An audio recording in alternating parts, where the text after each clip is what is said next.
চ্যানেলে আপনাকে স্বাগত। অখণ্ড মণ্ডলাকারুম ব্যপ্তং যেন চরাচরম তৎপদং দর্শিতং যেন তস্मै শ্রী গুরবে নমঃ। वंदे अहं श्री गुरुर्श्रीयुतपदकमलं श्री गुरुन् वैष्णवांश्च श्रीरूपं सागरजातं सहगण रघुनाथान्वितं सजीवं सद्वैतं सावधूतं परिजनसहितं कृष्ण चैतन्य देवं राधा कृष्ण पादं सहगण ललितं श्री विशाखान्वितंश्च वंशकल्पतरुभ्यश्च कृपा सिन्धुभ्येव च पतितानं पावनेभ्यो वैष्णवेभ्यो नमो नमः। आजानुलम्बितभुजौ कनकावदतौ संकीर्तनैकपितनौ कमलायुताक्षौ विश्वम्भरौ द्विजवरौ जुगधर्मपालौ वंदे जगत प्रियकरो करुणावतारो। नमो ब्रह्मण्य देवाय गो ब्रह्मण हिताय च जगद्धिताय कृष्णाय गोविन्दाय नमो नमः। निगमो कल्पतरुर्गलितं फलं शुकमुखादमृतद्रव संयुतं पिबत भागवतं रसमालयम् मुहुरः ऋषिका भुवि भावुका। निताय गौर हरि बोल निताय गौर हरि हरि बोल। अथ श्री श्रीमद्भागवते दशमी सप्तचत्वारिंशतितमोऽध्याये श्री राधिका कृत वाक्यम वयामृतमेव दद्रेषु रसक्रीडे तत् तन्नखस्पर्शतीव्र स्मररूज उपमंत्रेण भन्नतामन्नवार्ता। जय निताय जय गौर हरि। प्रणाम श्री गुरु चरणारविंदे, प्रणाम भजनानंदी सकल वैष्णव चरणे, प्रणाम हमार कुल देवता प्रभु निताय गौर हरि।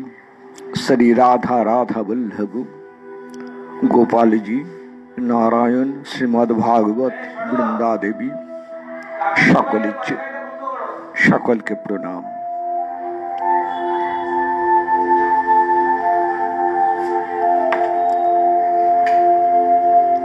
निताय गौर हरि बोल निताय गौर हरि बोल निताय गौर हरि बोल।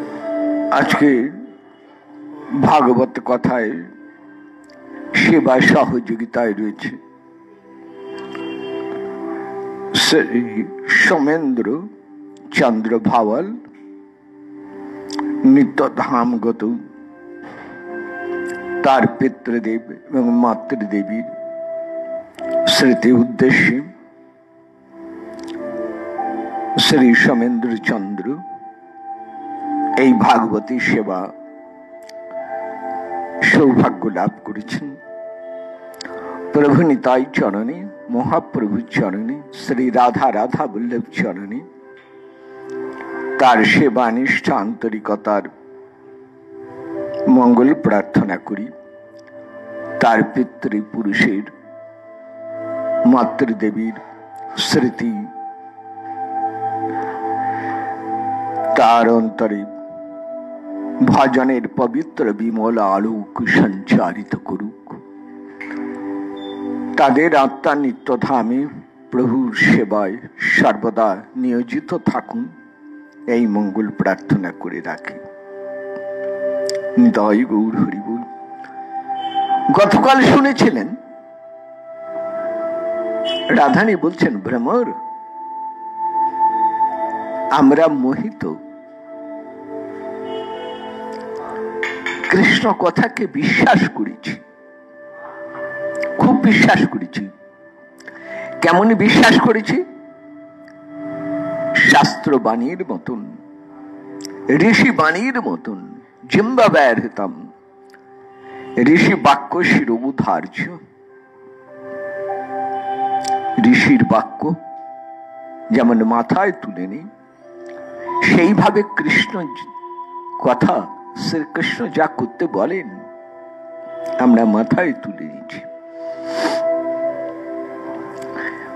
গভীর বিশ্বাস করেছে কৃষ্ণ কথা।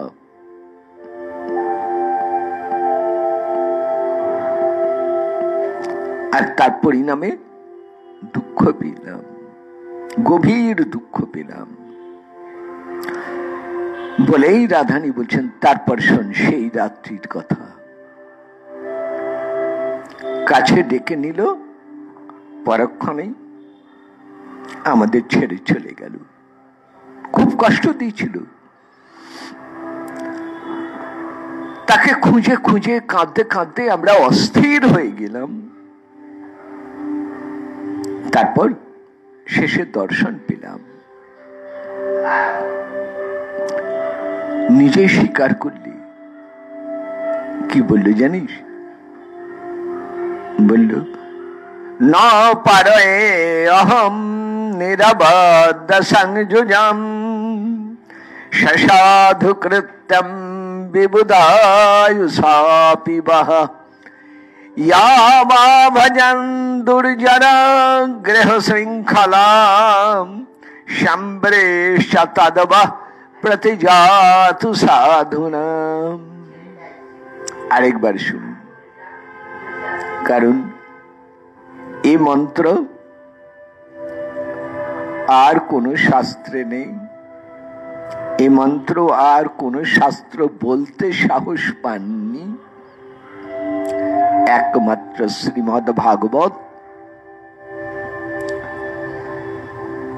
সমগ্র মানব লোকের কাছে শুধু নয়, ত্রিভুবনের কাছে তুলে ধরেছেন এই অপূর্ব মন্ত্রটি, এই কৃষ্ণ কথাটি। তাই বলছি, আরেকবার শুনুন কি বলেন শ্রী গোবিন্দ। গোপী মণ্ডলীতে গলায় কাপড় দিয়ে হাত জোর করে তিনি বলছেন, খুব কাতর ভাবে বলছেন, নপারে অহম নিরবদ্ধ সংযুজম সাধু কৃত্যম বিবুধায়ুষাপি বহ ইয়া মা ভজন দুর্জর গেহ শৃঙ্খলাম সম্ব্রেশ তদব প্রতিজাতু সাধুনাম। ন পারে অহম, ন পারে অহম, আমি পারিলাম না। ন পারে অহম, আমি পারিলাম না, আমি পারি না। ভাগবত রস আস্বাদন করছেন দুইজন, রসিক ভাবুক। রসিক রসের গভীরে ডুবে গেলেন, তিনি পারেন না। রসিকেন্দ্র চূড়ামণি, সকল রসের নিদান, তিনি পারলেন না, তিনি পারেন না।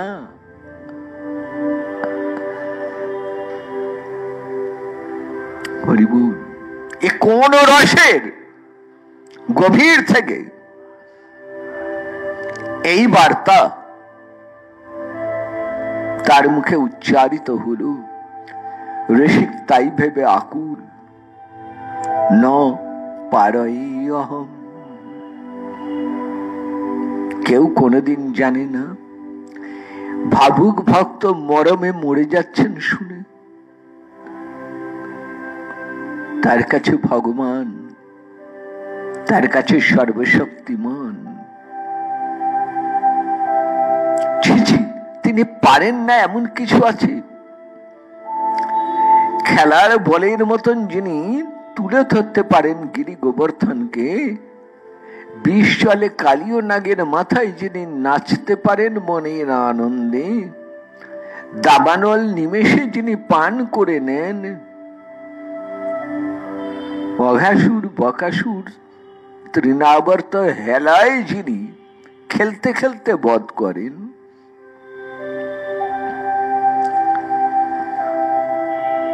এমনকি বরুণালয় থেকে নন্দকে পর্যন্ত ফিরিয়ে আনেন, তিনি পারেন না? তিনি পারলেন না? তিনি স্বীকার করলেন তার ব্যর্থতা,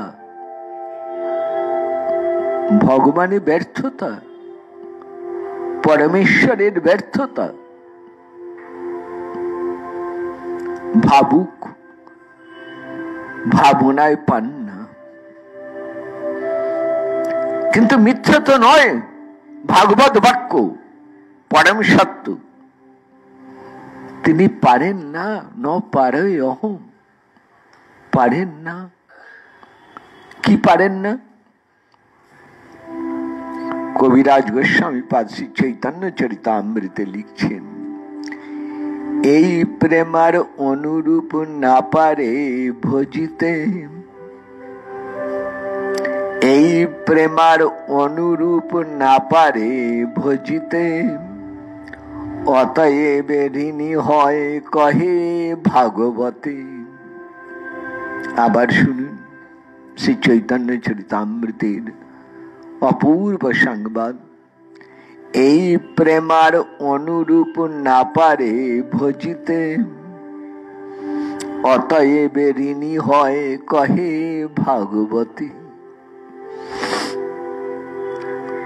যার নাম নিলে সর্বঋণ থেকে মানুষ মুক্ত হয়ে যায়,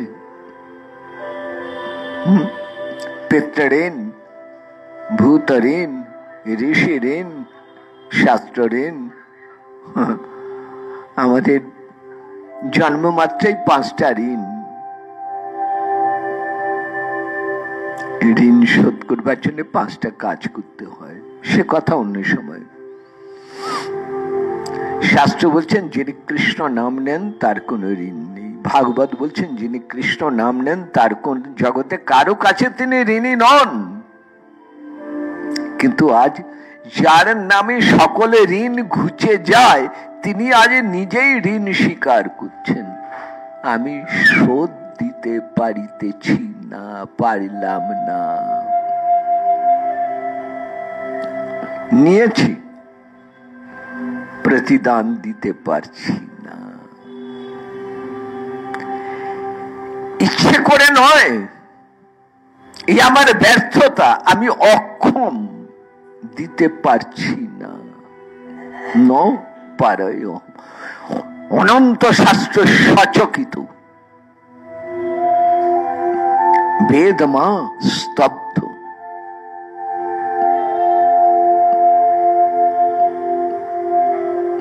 কেউ জানেন না, কেউ বলতে পারেন না ভগবান পারেন না, তিনি পারেন না। আসুন একটা কাহিনী শোনাই, লোককথা।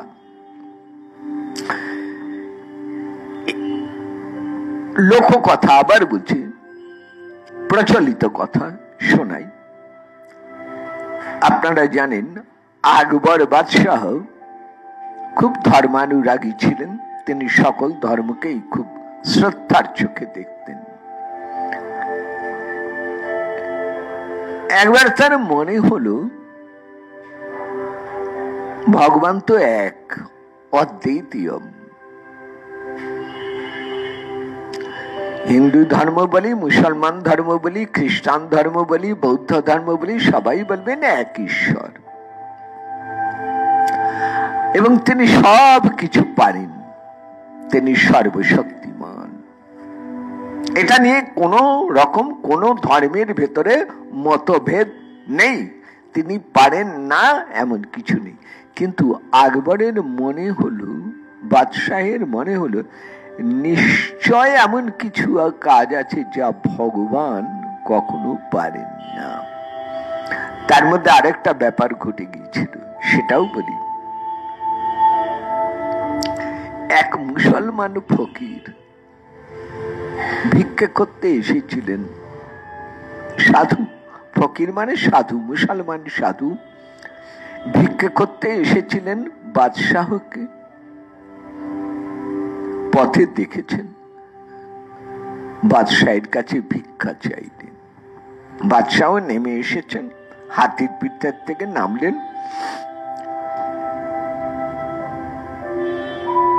ফকিরকে বলছেন, তুমি আমার কাছে ভিক্ষে চাইলে, আমি বাদশাহ, সমগ্র ভারতবর্ষের অধিপতি আমি, আমার কাছে ভিক্ষে চাইলে তুমি কি ভিক্ষে চাইলে? ফকির সাহেব ভাবলে, আমি যদি একটু বাদশাহকে খোশামদি করি তাহলে নিশ্চয় অনেক বেশি পাবো। একটু খোশামদি করা যায়। বললেন, বাদশাহ, আপনি ঈশ্বরের চাইতেও বড় শক্তিমান। ঈশ্বর যত শক্তি ধরেন, আপনি তার থেকে বেশি শক্তি রাখেন।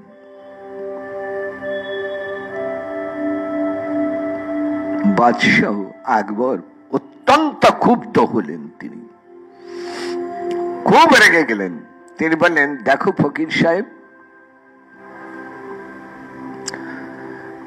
ভিক্ষে করতে বেরিয়েছ, খোশামতি করতে বেরোনি। তুমি ঈশ্বরের দাস, ভগবানের দাস। তুমি ভগবানকে ছোট করে আমাকে বড় করে দিচ্ছ। শোনো, প্রমাণ দাও।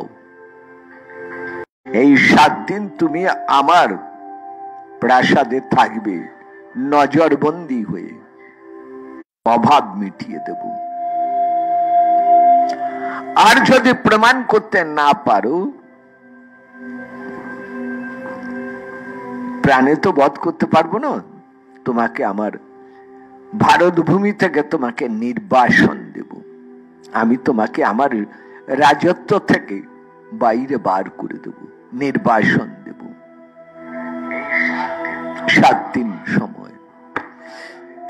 ফকির সাহেব তো শুনে মাথা ঘুরে গেছে, সর্বনাশ, মুখ ফুটে বলে ফেলেছি, আপনি ঈশ্বরের চাইতেও ক্ষমতা রাখেন, সর্বশক্তিমানের চাইতেও আপনার ক্ষমতা বেশি। খোশামুদি করেছিলাম কিছু বেশি পাবার লোভে, কিন্তু এইরকম বিপাকে পড়ে যাবে তো ভাবতে পারিনি। হায় হায়, ফকির সাহেব ভগবানকে ডাকছেন, নজরবন্দি হয়ে প্রাসাদের থেকে ভগবানকে ডাকছেন, হে ভগবান, আমি বলে ফেলেছি, এখন আমার প্রাণ রক্ষা করে আমাকে বাঁচাও। কথাটা শুনেছেন বীরবল। ফকির সাহেবের 1 দিন, 2 দিন, 3 দিন, 4 দিন, 5 দিন, 6 দিন পার হয়ে গেছে। ফকির সাহেব খাওয়া বন্ধ করে দিয়েছেন, ভয়ে কাতর হয়ে। জানেন, নিশ্চিত মৃত্যু, অবধারিত মৃত্যু। মৃত্যু মানে নির্বাসন, ভারতের বাইরে কোথাও পাঠিয়ে দেবেন নির্বাসনে। হায় হায়। বীরবল দেখা করতে এলেন ফকির সাহেবের সঙ্গে। দেখলেন ফকির সাহেব কদিনে না খেয়ে একেবারে অর্ধেক হয়ে গেছে, ঘুম নাই, সমানে কাঁদছেন। বীরবলের হাত ধরে বলছেন, আপনি তো বাদশাহের প্রিয় পাত্র, আপনি আমাকে রক্ষা করুন। বীরবল কানে কানে কিছু বলে দিলেন, বললেন এইটা যদি বলতে পারো তুমি বাঁচলে, রক্ষা পেলে। আচ্ছা বেশ। পরের দিন সকাল বেলায় সমস্ত সভাসদ, মন্ত্রী, পার্ষদ, সহচর, সাধারণ প্রজা, পণ্ডিত বর্গ, ধর্ম যাজকগণ সবাই রয়েছেন। বিরাট সভা। ফকির সাহেবকে ধরে আনা হলো। বাদশাহ বললেন, সবাইকে জানালেন, এই ফকির সাহেব প্রমাণ করবেন আমি ঈশ্বরের চাইতেও বেশি ক্ষমতা রাখি। যদি প্রমাণ করতে পারে ওর সারা জীবনের অভাব ঘুচিয়ে দেবো, আর যদি প্রমাণ না করতে পারে আমার রাজত্ব থেকে আমি নির্বাসন দেব। ফকির বলছেন, বাদশাহ যা বললেন সেটা সত্যি তো? নিশ্চয়, কারণ আমি এই সভায় সিংহাসনে বসে সবাইকে শুনিয়েই আমি ঘোষণা করলাম, প্রমাণ করতে পারলে তোমার অভাব দূর করব, আর প্রমাণ না করতে পারলে তোমাকে নির্বাসন দেব। ফকির সাহেব বললেন, তাহলে প্রমাণ করি। সত্যি আমি মিথ্যে বলিনি, আপনি ঈশ্বরের চাইতেও বেশি ক্ষমতা রাখেন। কি প্রমাণ? হে সভাসদগণ আপনারা সবাই শুনুন, হে পাত্র মিত্রগণ আপনারা সবাই শুনুন। আমি প্রমাণ না করতে পারলে উনি আমাকে তার রাজত্ব থেকে বাইরে বার করে দেবেন। ভগবান তার রাজত্ব থেকে কাউকে বার করতে পারেন? আপনারা বিচার করে বলুন, পারেন? ভগবান তার রাজত্ব থেকে কাউকে বার করতে পারেন? মানে কি বুঝেন? সবটাই তো ভগবানের রাজত্ব, তার বাইরে কি আছে?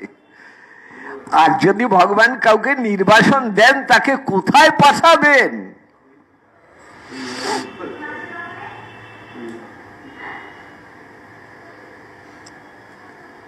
সমস্ত সভা করতালি দিলেন, সাধু সাধু সাধু।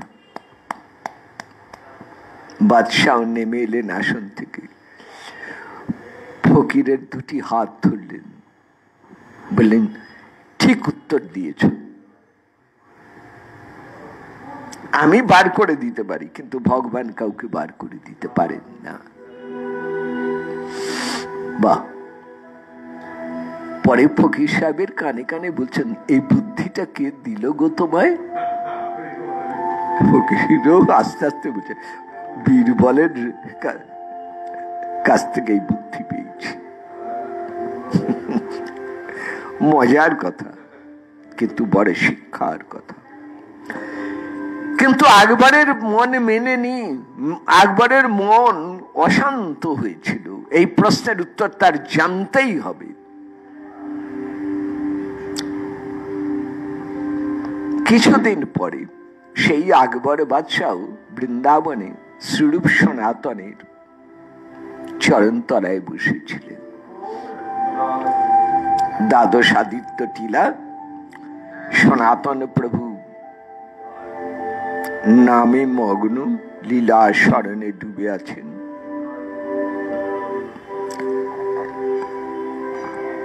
আকবর এবং তার সেনাপতি, হিন্দু সেনাপতি মানসিংহ রাজমজুরের ছদ্মবেশ ধরে এসেছেন, নাহলে জানাজানি হয়ে যাবে। সেই জন্য ওই যে রাজমজুর, তাদের মতন ছদ্মবেশ ধরে এসেছেন। স্বরূপ গোস্বামী পদ সনাতন প্রভুকে বাতাস করছিলেন। সেই সময় দুজন এলেন ওই দ্বাদশ আদিত্য টিলায় গাছতলায়। সনাতন প্রভু তখন কোনো মন্দির নয়, গাছতলায় এক পাশে মদন মোহন বিগ্রহ, আর সনাতন প্রভু লীলার আবেশে মগ্ন। দুজনে প্রণাম করে বসলেন। কিছুক্ষণ বাদে সনাতন প্রভু চোখ মেলে তাকালেন। তাকিয়ে শ্রীরূপকে বলছেন, আমার একটা বহির্বাস পেতে দাও, এরা রাজপুরুষ, মাটিতে বসেন না, আসন দিতে হয়, তাতে অতিথি।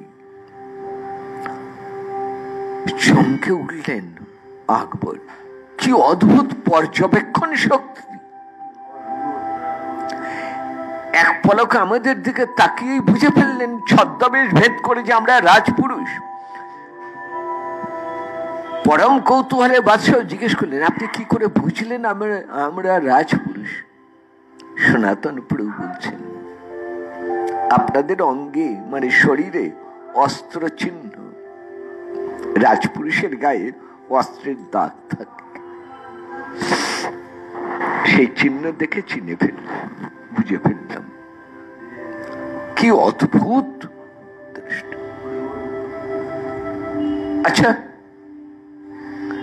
এই নানান কথা, ধর্ম প্রসঙ্গে কথা হতে হতে আচম্বিতে বাদশাহ জিজ্ঞেস করলেন সনাতন গোস্বামীকে, ভগবান কি পারেন না? সেই একই প্রশ্ন, ভগবান কি পারেন না? কি কাজে যদি ভগবানকে বলা হয় করতে, ভগবান সেটা করতে পারবেন না, কিছুতেই পারবেন না। কি কাজ? সনাতন প্রভু হেসে বলছেন, ভগবান ভক্তের হৃদয় থেকে বেরোতে পারেন না। দুটো উত্তর পেলেন। ফকির একরকম উত্তর দিয়েছিলেন, আর সনাতন প্রভু আরেকটা উত্তর দিলেন। সনাতন প্রভুর উত্তরটা ভক্তি পথের উত্তর, ভাবের উত্তর, মাধুর্যের উত্তর। ভক্ত ভগবানকে হৃদয়ে বাঁধেন ভক্তি দিয়ে, ভক্তিবদ্ধ দামোদরম। যিনি যমলার্জুনের বন্ধন মোচন করতে পারেন, তিনি নিজের বাঁধন খুলতে পারেন না। ছিঁড়ে দিয়ে গরু বাছুরের বাঁধন খুলে দিতে পারেন, নিজের বাঁধন খুলতে পারেন না। কারণ মা যশোদা দড়ি দিয়ে নয়, দড়িটা বাইরে, ভক্তি দিয়েই, ভালোবাসা দিয়েই বেঁধেছেন। দেখুন, সব বাঁধন খোলা যায়, ভালোবাসার বাঁধন কখনো খোলা যায় না। না, ভগবান পারেন না। আর পারেন না বলেই দেখুন রামচন্দ্রের শেষ, সীতাকে হারিয়ে রামের কি অবস্থা, রাধানির জন্য শ্রী গোবিন্দের কি ব্যাকুলতা দ্বারকায়। আর গম্ভীরায় মহাপ্রভুকে দেখুন, খুঁজে বেড়ানো, হা কৃষ্ণ হা কৃষ্ণ।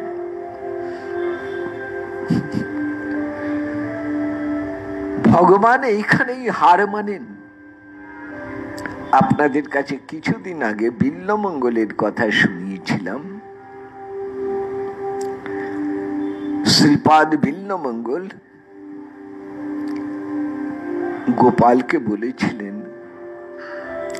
হস্তাৎমুৎক্ষিপ্য জাতৌসি বলাদ কৃষ্ণ কিমদ্ভুতম হৃদয়াত নির্যাসি যত যাসি পৌরুষং গণয়ামিতে। তোমার পৌরুষ আছে তখনই মানব, তোমার ক্ষমতা আছে তখনই মানব। হৃদয়াত নির্যাসি যত যাস, যদি পারো আমার হৃদয় থেকে বাইরে বেরিয়ে যাও। বাইরে হাত ছাড়িয়ে চলে গেলে আমি বৃদ্ধ, আমি অন্ধ, বুদ্ধিও চলে না, চাতুরালি করে হাত ছাড়িয়ে চলে গেলে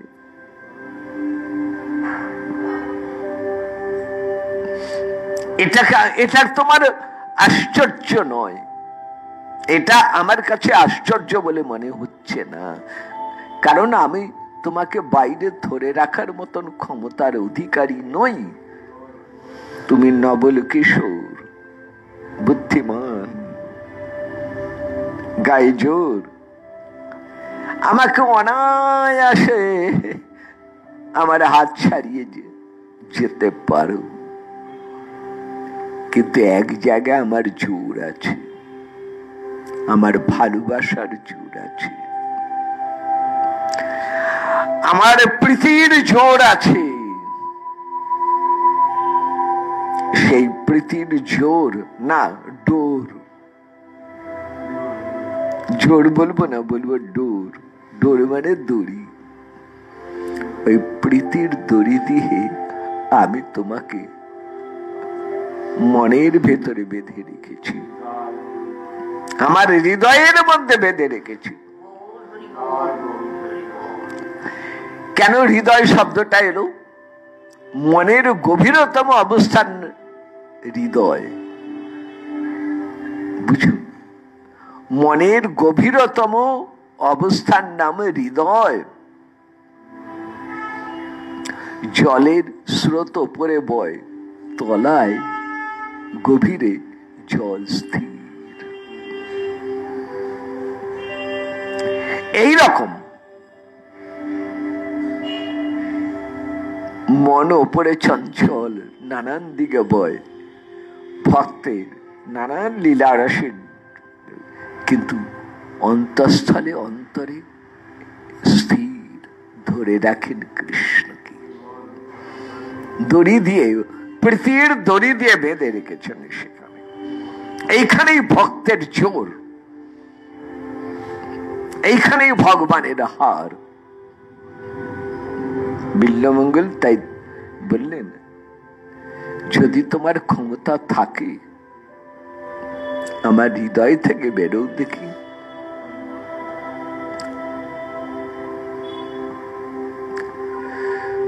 গোপাল ছুটে এসে বিল্লমঙ্গলের গলায় জড়িয়ে ধরেছে, ধরে বলছেন, আমি এইখানেই হার মানলাম গো, এইখানেই আমি হার মানলাম,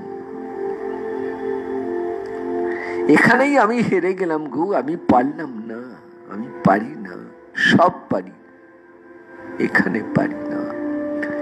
বেদ মা মুক্ত কণ্ঠে বলছেন, ভক্তি বশ পুরুষ, ভক্তি বশ পুরুষ, ভক্তি বশ পুরুষ, অর্থাৎ সেই পরম পুরুষ যে নাকি সবার কাছে, সর্বশাস্ত্রে যাকে সর্বশক্তিমান বলেছেন, তিনি ভক্তি বশ, ভক্তির দ্বারা তিনি বশীভূত হয়ে যান। প্রমাণ এইখানেই দেখুন। আসুন আবার ফিরে যাই শ্রী রাস মন্ডলী। একদিকে সমগ্র গোপীগণ দাঁড়িয়েছেন,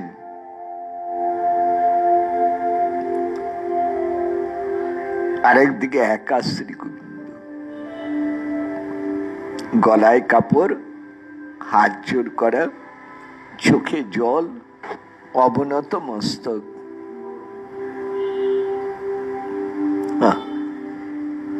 দেখেছেন কৃষ্ণকে কখনো এই অবস্থায়? কেউ কখনো বাইরে দেখেছেন?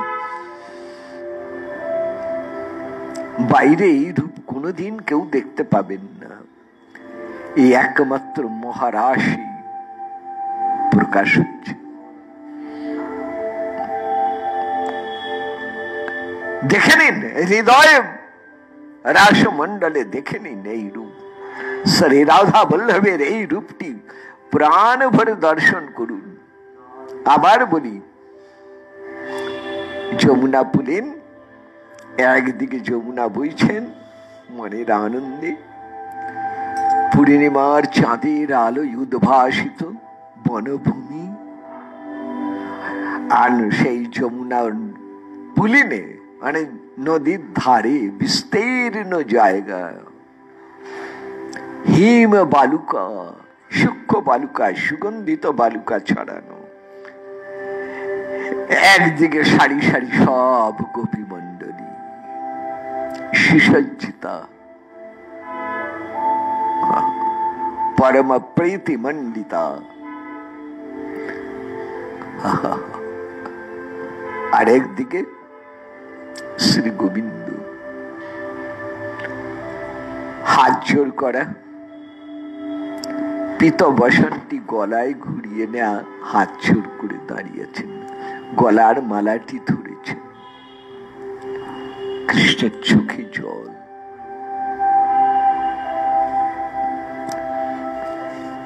ললিতা সামনে, ললিতাকে বলছে, ললিতা ঠিক বলেছ,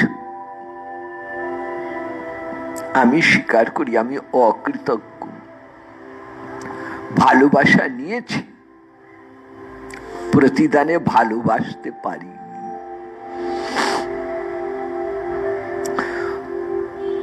তোমরা আমাকে খুশি করেছ, কিন্তু আমি তোমাদের খুশি করতে পারিনি। ললিতা বলছেন, খুশি করার কথা নয়, ভালোবাসার কথা। খুশি হওয়ার করে শরীরে, ভালোবাসি অন্তরে। বুঝুন, খুশি করা নয়, ভালোবাসা। হরি বল। বুঝে দেখুন, ললিতার কত সুমধুর, না না সুধার বাণী। আমাকে ভালোবাসার প্রতিদান দাও। আঁচল বাড়িয়েছেন ললিতা, দুই হাতে আঁচল ধরেছেন, চোখের জলে ভাসছেন ললিতা, চোখের জলে ভাসছেন গোপী মণ্ডলী, আর চোখের জলে ভাসছেন স্বয়ং গোপীনাথ। আঁচলটি বাড়িয়ে দিয়েছেন। আজ আমরা চাইছি, প্রতিদান চাইছি, প্রতিদান দাও। ভালোবাসা আমরা দিয়েছি, এবার তোমার ভালোবাসা পেতে চাই। আঁচল বাড়িয়েছি আমরা, সব গোপী মণ্ডলী আঁচল বাড়িয়েছেন। দাও, দাও প্রাণনাথ, দাও রাধানাথ, দাও রাধা বল্লভ, তোমার ভালোবাসা দাও। আসুন দৃষ্টিটি ঘুরিয়ে নিই, শ্রী রাধা বল্লভের দিকে তাকাই। গলায় কাপড়, তার করজোড় ভঙ্গিমা, মাথা নিচু, অবনত মস্তক, চোখের জল পড়ছে রাসমণ্ডলে ভূমিতে, আর মুখে বলছেন, ললিতা গো ন পারো এ অহম। ও ললিতা, আমি পারি না, আমি পারছি না, আমার ক্ষমতা নেই, আমি অক্ষম, ন পারো এ অহম।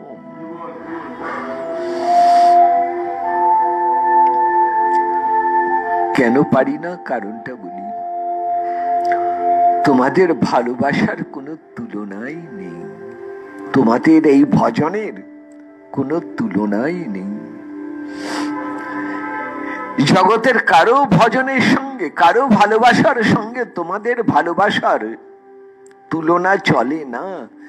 জগতে সবাই ভালোবাসে, আমাকে অনেকেই ভালোবাসে, কিন্তু তোমাদের মতন করে কেউ ভালোবাসেনি আমাদের। তোমাদের ভালোবাসার ব্যাখ্যা দেবার শক্তি কারো নেই। কেন নেই? হরিবল। তোমরা আমার সুখ চেয়েছ,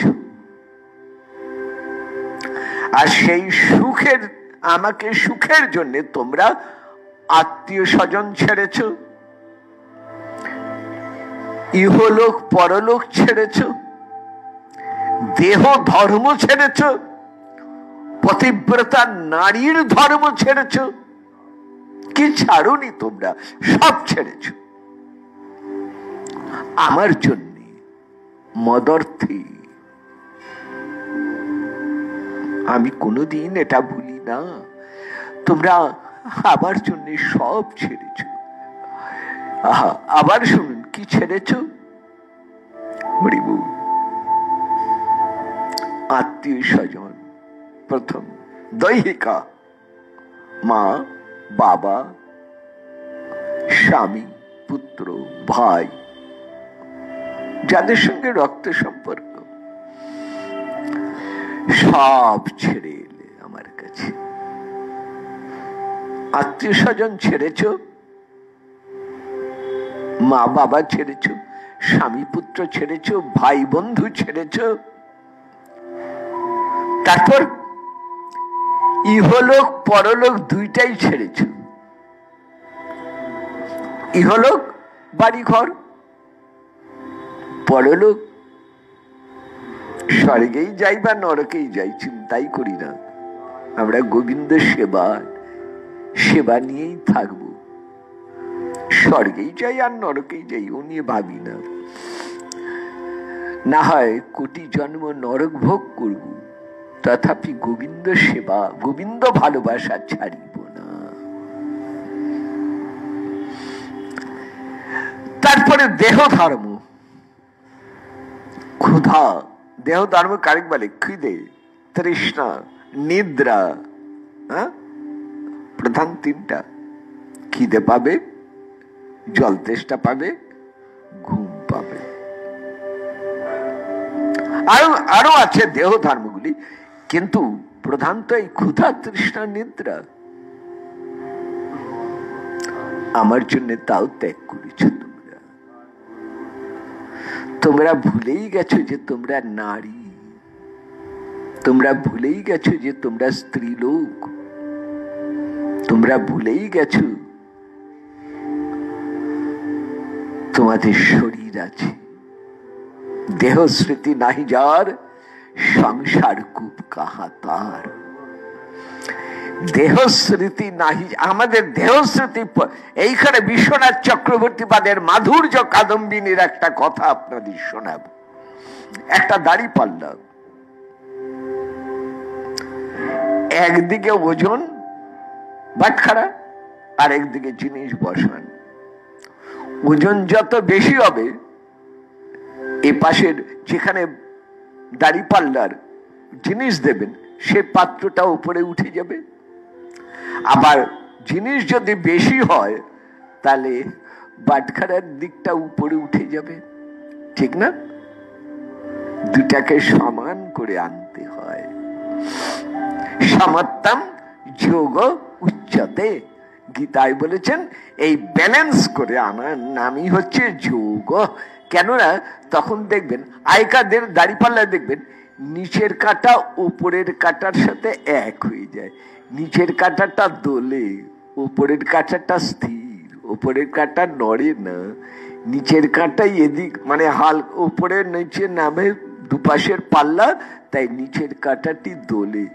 তাই দোকানদার কি করে, কমিয়ে বাড়িয়ে সমান করে আনে। এই দুটা যখন এক রেখায়, তার নামে যোগ। সমত্তম যোগ উচ্চতে। উপরের কাটা ঈশ্বর, নিচের কাটা আমার মন। মন চঞ্চল, যখন স্থির হয়ে একভাবে তার দিকে থাকে তার নাম হলো যোগ। এই যোগ রাজযোগ নয়, এই যোগ প্রেম যোগ। একে বলে প্রেম যোগ। প্রেম হেলেই মন স্থির হয়, যতক্ষণ প্রেম না আসছে ততক্ষণ মন অস্থির হবে। যেই প্রেমের উদয় হলো, স্থির হয়ে গেল। আমি একবারে আঙুল দিয়ে দেখিয়ে দিচ্ছি, প্রেমেতেই স্থির। আগে হ্যাঁ, অনেকের ধারণা প্রেমে অস্থির, না, প্রেমেতে স্থির করে, আগে স্থির করে। হরিবল।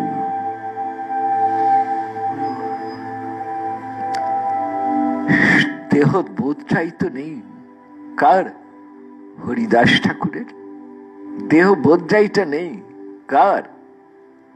শ্রী অদ্বৈত আচার্য সীতানাথের দেহ বোধই তো নেই কার? আমার নিতাই চাঁদের দেহ বোধটাই তো নেই। গদাধর প্রভুর দেহ বোধ নেই। শ্রীবাস পণ্ডিতের দেহ বোধটাই নেই। স্বরূপ সনাতনের সবার দেহবোধ নিয়ে যদি এখন আলোচনা করতে যাই, আলোচনা আরো বড় হবে। সেই জন্য শুধু নাম উল্লেখ করে রাখলাম। হরি বল। ভুলেই গেছেন গদাধর দাস, দ্বাদশ গোপালের একজন গদাধর দাস, ভুলেই গেছেন তিনি গদাধর দাস। গোপী, আমি গোপী।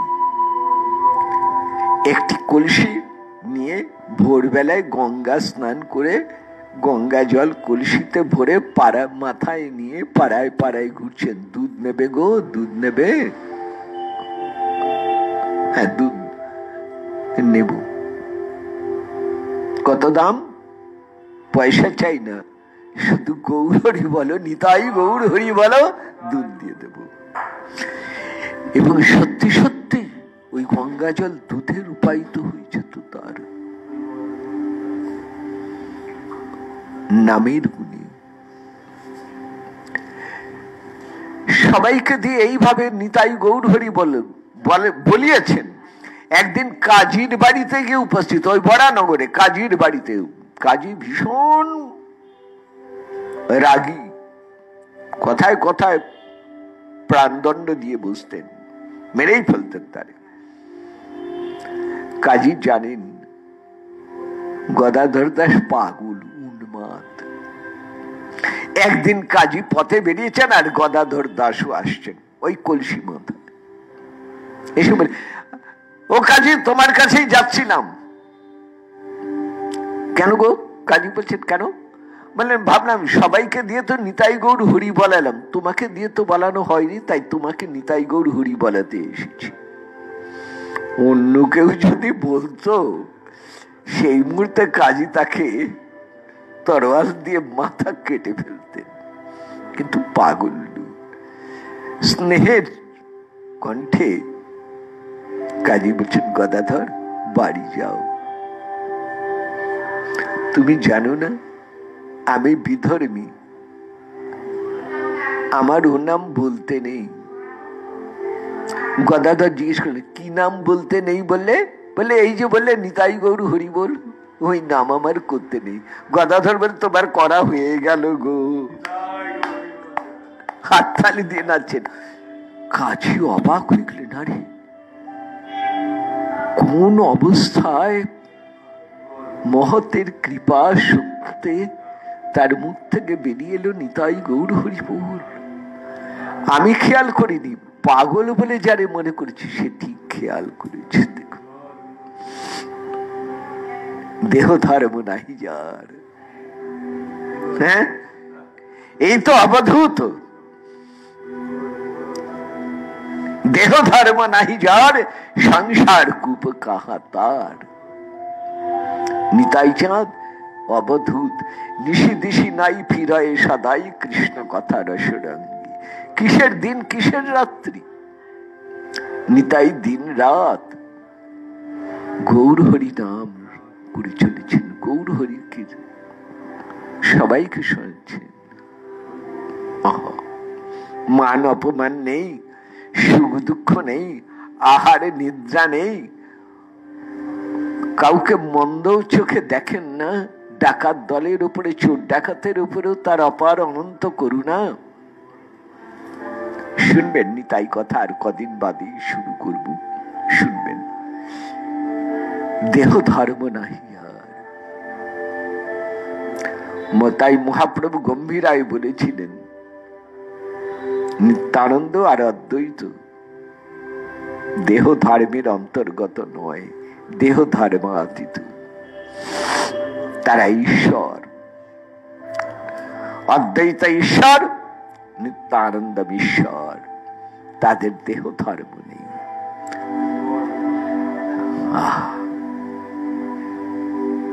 গোপীর দেহ ধর্ম নেই। তবে এখানে ঐশ্বর্যের দিক থেকে চিন্তা, ঐশ্বর্যের দিক থেকে বিচার নয়, প্রেমের দিক থেকে বিচার করুন। এমন প্রেম, এমন ভালোবাসা যে সেই ভালোবাসার টানে দেহ ধর্মকে ভাসিয়ে নিয়ে গেছে। গঙ্গায় বান এলে যেমন পাড়ে থাকা খড়কুটাকে ভাসিয়ে নিয়ে যায়, ঠিক তেমনি করে গোপীর ভালোবাসায় তার দেহ ধর্মকে ভাসিয়ে নিয়ে গেছে। কি প্রেমের বেগ দেখুন দেখি।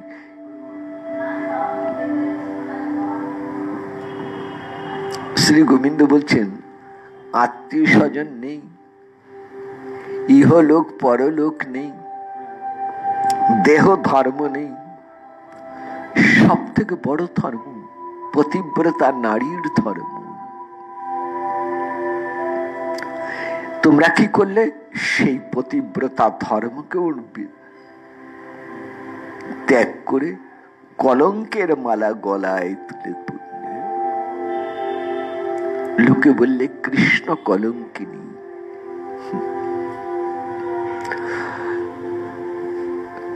তোমাদের তাতে কোনো মনে কষ্ট হচ্ছে না, বরং ভাবছো কৃষ্ণ কলঙ্কিনী যে বলছে তাকে আদর করতে ইচ্ছে করে। হ্যাঁ, শ্রী গোবিন্দ বলছেন সে কি তোমাকে কৃষ্ণ কলঙ্কিনী বলছে, আর তুমি যে বলছে তাকে আদর করতে ইচ্ছে করছে তোমার? কেন বলো তো? গোপী বলছেন তারা কৃষ্ণ কলঙ্কিনী যখন বলছে, বলবার আগে তো কৃষ্ণ বলছে, পরে তো কলঙ্কিনী বলল। তাদের মুখে উচ্চারিত হলো আমার প্রিয়তমের নাম। আমার প্রিয়তমের নাম উচ্চারণ মাত্রেই মনে হলো আমার পরম বান্ধব, আমার পরম একান্ত আপন না হলে কি আমার প্রিয়তমের নাম তোমার মুখে আসতো? আমায় কলঙ্কিনী বলেছ, ওতে আমার কিছু আসে যায় না, কিন্তু সে কলঙ্ক আমার দূষণ নয়, সে কলঙ্ক আমার অঙ্গের ভূষণ। দেখুন বিশ্বনাথ চক্রবর্তী পাদের লেখা দেখুন। শ্রী গোবিন্দ বলছেন তোমাদের এই ত্যাগ, তোমাদের এই ভজন, এই হচ্ছে নিরাবদ্ধ সংযুজম। কেন বলছেন?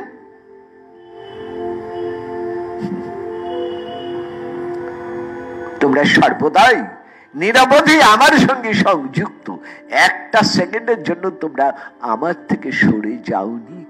তোমাদের মন, তোমাদের শরীর, তোমাদের ভাবনা, তোমাদের চিন্তা সব সময় আমাকে নিয়ে নিরবদ্ধ সংযুজম। আবার নিরবদ্ধ মানে নির্মল, কোন স্বার্থপরতা নিয়ে তোমরা আমাকে ভালোবাসোনি। তোমাদের ভালোবাসার মধ্যে কোন স্বার্থপরতা নেই, তোমাদের ভালোবাসার মধ্যে আছে সুনির্মল গঙ্গা জলের মতন পবিত্র ভাব। তোমরা আমার সুখ চেয়েছ, তাই আমায় ভালোবেসেছ। আসুন শুনতে থাকুন কৃষ্ণ কথা। কি বলেন শ্রী গোবিন্দ দেখুন। গোবিন্দের মুখে গোপীর কথা, গোপীর মুখে গোবিন্দের কথা রাসের প্রথম দিকে আছে। আর এই একটি মন্ত্রতে শ্রী গোবিন্দ গোপীর কথা বলছেন। ভক্তের মুখে ভগবানের কথা অনেক শোনা আছে, কিন্তু ভগবানের মুখে ভক্তের কথা শুনতে থাকুন। আজকের সময় পার হয়ে গেছে, আগামীকাল আবার শুনবেন। জয় নিতাই, জয় গৌর হরি।